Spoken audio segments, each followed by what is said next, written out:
The number of roots of the equation, दी हुई equation ये characteristic equation है, that lie in the left half of the S plane. S plane के left half में जो roots इसके लाई करेंगे उन्हीं के बारे में आपको बताना है. This is the S plane. कितने रूट्स इसके इधर है, कितने हैं, बस ये ही क्वेश्चन मार्क है, आपसे पूछा गया. कैसे पता चले?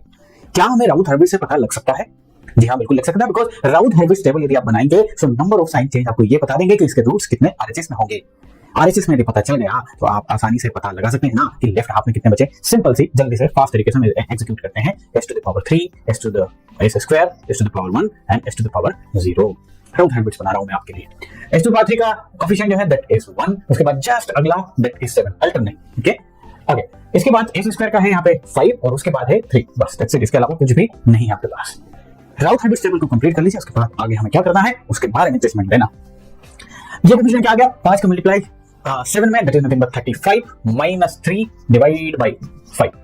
M I right? यस, बिल्कुल करेक्ट है. 7 into 5 35 minus 3 by 5. What about this 0? आगे कुछ भी नहीं है, 0 है. Let's find out this. This Guna this minus this divide by this. So 3 यहाँ पे आने वाला है like this.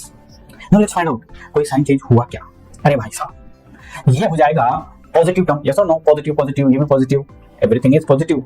तो कोई साइन चेंज हुआ क्या? कोई भी साइन चेंज नहीं हुआ. इसका मतलब कि लेफ्ट की जगह यदि राइट पूछा होता तो राइट में इसका आंसर हो जाता 0. 0 roots are lying in the right of the S plane. लेकिन यहाँ पे आपसे लेफ्ट पूछा जा रहा है, लेफ्ट का आंसर करेंगे. सारे रूट्स जो है इसके लेफ्ट में हैं, सारे के सारे. Answer is 3. सारे रूट्स कहां से पता चला? सर यदि एक भी साइन चेंज हो जाता है यहाँ पे तो मुझे पता लग जाता RHS में कितने रूट्स हैं, और RHS में पता लग जाता तो LHS बताना आसान होता आपके लिए. आगे बढ़ सकता हूँ. आइए अगला क्वेश्चन है.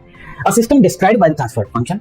ट्रांसफर फंक्शन दिखाई दे रहा है h of s equal to इतना इज स्टेबल. ऑलरेडी उसने कंडीशन मेंशन कर दी कि ये जो है वो स्टेबल है. ट्रांसफर फंक्शन डिफाइन कर दिया. ट्रांसफर फंक्शन की denominator equation is nothing but the characteristic equation. This equation हो गई आपकी CH इक्वेशन, कैरेक्टरिस्टिक इक्वेशन. आगे आपसे पूछा जा रहा है this is stable the constants on the alpha and k. Alpha और k को क्या होना पड़ेगा? ये अल्फा है, ये k है, इनको क्या होना पड़ेगा कि सिस्टम स्टेबल है? आपके पास कंडीशंस हैं, सिर्फ देखना है. सो राउथ हर्विट्ज टेबल को बनाते हैं. So this is nothing but s cube s square s to the power 1 s to the power 0.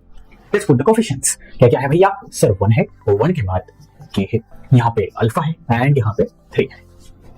Clear है बात? Alpha k minus 3 divide by alpha k and this is 0. ये हो जाएगा 3. अब यदि आप चाहते हैं ये सिस्टम स्टेबल हो, दिया गया सिस्टम स्टेबल होगा यदि पहले कॉलम में कोई भी साइन चेंज नहीं होगा.